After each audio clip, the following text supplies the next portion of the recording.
আন্তর্জাতিক অপরাধ ট্রাইব্যুনাল আইসিটির নতুন চিফ প্রসিকিউটরের দায়িত্ব নিয়েছেন সিনিয়র আইনজীবী আমিনুল ইসলাম। দুপুরে ট্রাইব্যুনালের সদ্য বিদায়ী চিফ প্রসিকিউটর তাজুল ইসলাম তাকে দায়িত্ব বুঝিয়ে দেন। সেই সাথে প্রত্যাশা রাখেন বিচারিক প্রক্রিয়া স্বাভাবিক রাখার। জবাবে জুলাই বিপ্লবের শহীদদের আকাঙ্ক্ষা অনুযায়ী দায়িত্ব পালনের প্রত্যয় ব্যক্ত করেছেন নতুন চিফ প্রসিকিউটর। রিপোর্ট সৈকত সাদিকের। জুলাই অভ্যুত্থানে শেখ হাসিনা সরকারের পতনের পর অন্তর্বর্তী সরকারের অধীনে পুনর্গঠিত আন্তর্জাতিক অপরাধ ট্রাইব্যুনালে চিফ প্রসিকিউটরের দায়িত্ব পান মোহাম্মদ তাজুল ইসলাম। জুলাই অভ্যুত্থানে সহস্রাধিক ছাত্র জনতা হত্যার দায়ে সাবেক প্রধানমন্ত্রী শেখ হাসিনা, তার সরকারের মন্ত্রী, এমপি সহ অন্যান্য আসামিদের বিরুদ্ধে দায়ের হওয়া মামলায় প্রধান কৌঁসুলি হিসেবে দায়িত্ব পালন করেন ৭১-এর মানবতা বিরোধী অপরাধের মামলার আসামি পক্ষের এই আইনজীবী। বিএনপি নেতৃত্বাধীন সরকার ক্ষমতায় আসার পর তাজুল ইসলাম আর এই দায়িত্বে থাকছেন না, সেটা সোমবার আইন, বিচার ও সংসদ মন্ত্রণালয়ের এক প্রজ্ঞাপনে পরিষ্কার হয়। তাজুল ইসলামকে সরিয়ে নতুন দায়িত্ব দেওয়া হয় বিডিআর বিদ্রোহের মামলার আসামি পক্ষের আইনজীবী, সাবেক প্রধানমন্ত্রী খালেদা জিয়ার আইনজীবী আমিনুল ইসলামকে।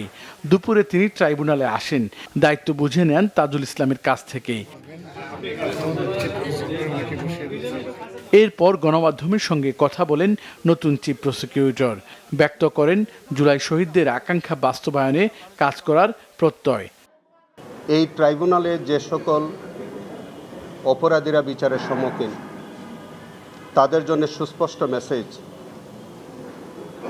যে যারা কোনো অন্যায় করেনি তারা কোনো হয়রানির শিকার হবেন না, অন্তত প্রসিকিউশনের মাধ্যমে।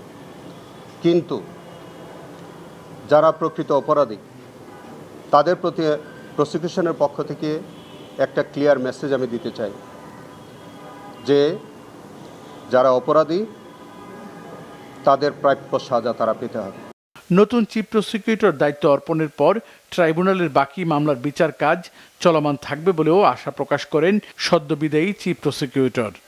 না, সরকারের থেকে আমাদেরকে প্রথমে বলা হয়েছিল যে আমরা অ্যাজ ইট ইজ যেভাবে আছে সেভাবেই চলবে, তো সেই ধারণার ভিত্তিতেই আমাদেরকে বলা হয়েছিল, আমরা সেভাবে চলেছি।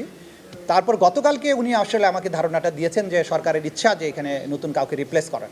তখন আমি নিজের থেকে বলেছিলাম যে তাহলে কি আপনারা চাচ্ছেন যে আমি পদত্যাগ করে চলে যাবো? বলছেন না, দরকার নেই।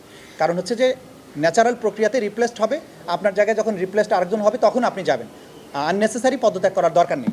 সে কারণে আমি মনে করেছি যে পদত্যাগ করা কোনো যুক্তিযুক্ত নয়। এটা স্বাভাবিক প্রক্রিয়া যে একটা সরকার এসে আরেকজনকে আরেক জায়গায় যখন রিপ্লেস করবে স্বাভাবিকভাবে রিপ্লেসড হয়ে যাবে, পদত্যাগ করার প্রয়োজন নেই। পদত্যাগ করলে এটা ভিন্ন বার্তা যেতে পারত।